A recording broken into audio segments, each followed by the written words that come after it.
Hello everyone, আমি নিয়ে এলাম আর একটা রেসিপি তোমাদের সাথে শেয়ার করতে। এই রেসিপিটার নাম হচ্ছে হোয়াইট সস পাস্তা। তো এই পাস্তা করতে কি কি লাগছে চলো দেখে নিই। এটা করতে লাগছে ক্যাপসিকাম, পেঁয়াজ কুচি, রসুন কুচি, আর কর্ন থাকলে ভালো হতো, আমার কর্ন ছিল না তাই আমি দিতে পারিনি। আর লাগছে বাটার, দুধ আর চিজ।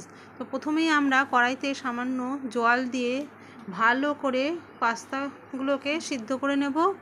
দেন সেই কড়াইতেই সামান্য বাটার দিয়ে রসুন কুচি দিয়ে নেড়ে চেড়ে ওর মধ্যে পেঁয়াজ আর ক্যাপসিকাম দিয়ে ভালো করে নেড়ে চেড়ে একটু নরম হয়ে এলেই ওগুলো তুলে রেখে দিতে হবে।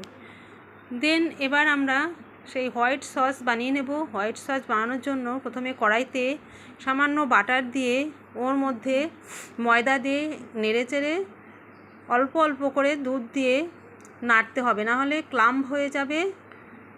তো তারপর ওটা ঘন হয়ে হলেই ওর মধ্যে একটু চিজ দিয়ে আর অরিগানো আর চিলি ফ্লেক্স দিয়ে ভালো করে নাড়তে হবে।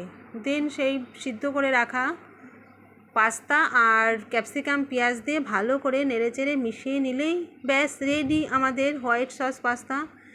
এইটা ছোটোদের টিফিনের জন্য খুবই ভালো একটা রেসিপি। তো আমি নেক্সট ভিডিওতে আর একটা রেসিপি নিয়ে আসবো। এটা বড় ছোট আমরা সবাই খেতে পারো, খুবই ভালো একটা হেলদি একটা রেসিপি।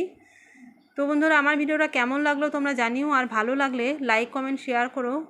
তো আজ এই পর্যন্তই, চলো টাটা।